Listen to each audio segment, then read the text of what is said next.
Telugu matrimony ఆషాఢం offer. ఆషాఢం full గా free.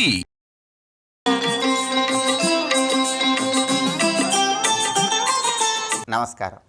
మంగళవారానికి అధిపతి నవగ్రహాలలో కుజుడు. జాతకంలో కుజుడు బలహీనంగా ఉంటే రుణబాధలు ఎక్కువగా ఉంటాయి.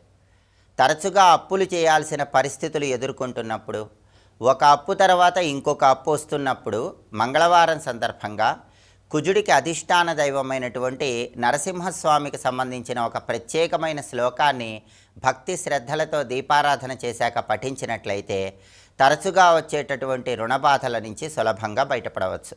ఎందుకంటే జ్యోతిష శాస్త్రంలో ప్రతి గ్రహానికి కూడా అధిష్టాన దేవతలను చెప్పడం జరిగింది. నవగ్రహాలలో కుజుడికి అధిష్టాన దైవము నరసింహస్వామి. కాబట్టి ఎవరైనా సరే జాతకంలో కుజుడి బలం తక్కువగా ఉండి తీవ్రమైన రుణబాధలు ఉన్నప్పుడు నరసింహస్వామికి సంబంధించిన ఒక శక్తివంతమైన శ్లోకాన్ని మంగళవారం పఠించడం ద్వారా పెద్ద మొత్తంలో ఉన్న అప్పుల నుంచి కూడా సులభంగా బయటపడవచ్చు. ఆ శక్తివంతమైన శ్లోకం ఏంటో ఇప్పుడు మనం చూద్దాం. దేవతా కార్య సిద్ధ్యర్థం సభాస్తంభ సముద్భవం శ్రీ నృసింహం మహావీరం నమామి రుణముక్తయే. ఇది నరసింహస్వామికి సంబంధించిన శక్తివంతమైన ధ్యాన శ్లోకం.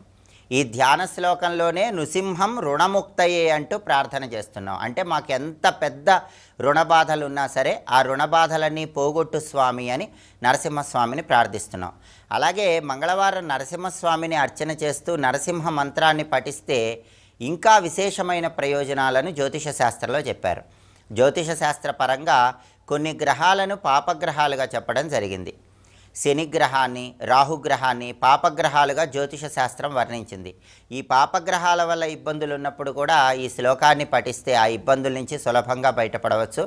అలాగే కొన్ని నక్షత్రాల వాళ్ళు కూడా ఈ శ్లోకాన్ని తప్పకుండా జపించుకోవాలి.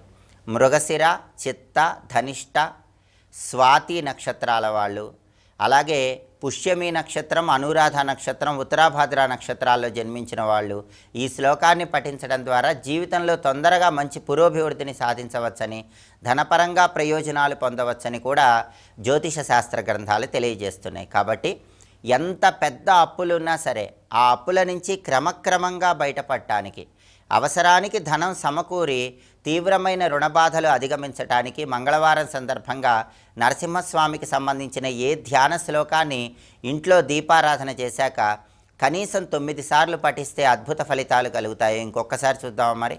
దేవతా కార్య సిద్ధ్యర్థం సభాస్తంభ సముద్భవం శ్రీ నృసింహం మహావీరం నమామి రుణముక్తయే. శ్లోకం చదువుకోండి. నరసింహస్వామి అనుగ్రహానికి పాత్రులై తీవ్రమైన రుణబాధలను చాలా సులభంగా అధిగమించండి.